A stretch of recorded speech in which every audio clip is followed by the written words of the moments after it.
Webová stránka Bádateľ dlhodobo šíri medicínske nezmysly a hoaxy.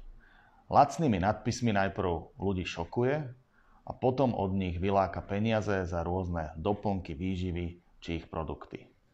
V poslednom čase toto ich správanie prekročilo všetky medze.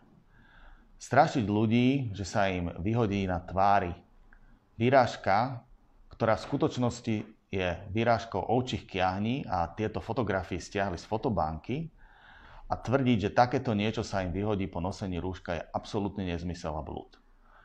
Facebook dlhodobo upozorňujeme, že mal by mazať takéto príspevky a sme veľmi radi, že táto spolupráca prináša ovocie, nakoľko Facebook množstvo hoaxov a neopodstatnených informácií po našom podnete stiahol.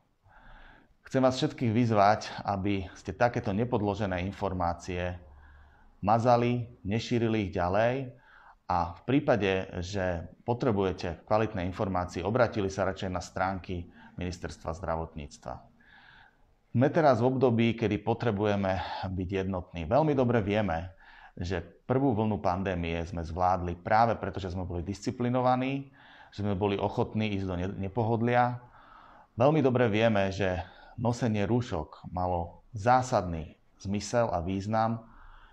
A nakoniec tieto naše tvrdenia potvrdila aj samotná WHO a začali ich nosiť aj krajiny, kde vírus nemali pod kontrolou. Je veľmi dôležité, aby sme si tento zvyk zachovali aj v týchto dňoch, pretože nosenie rúšok, dodržiavanie odstupov, hygiena rúk môže spôsobiť to, že budeme mať vírus dlhodobo pod kontrolou a opäť budeme jednou z najúspešnejších krajín, ktorá môže vyhrať túto bitku s neviditeľným nepriateľom. Môžeme byť potom aj ekonomicky úspešní, môžeme vzdelávať naše deti v školách, môžeme chodiť aj na kultúrne podujatia. Všetko záleží od toho, aby sme zabránili tejto obrovskej dezinformačnej kampani, ktorá sa na nás spúšťa práve z takýchto nedôveryhodných zdrojov. Ministerstvo zdravotníctva sa preto rozhodlo podať trestné oznámenie za šírenie poplašnej správy, ktorá je zverejňovaná práve na portáli Bádateľ. Verím, že aj tento náš krok oceníte.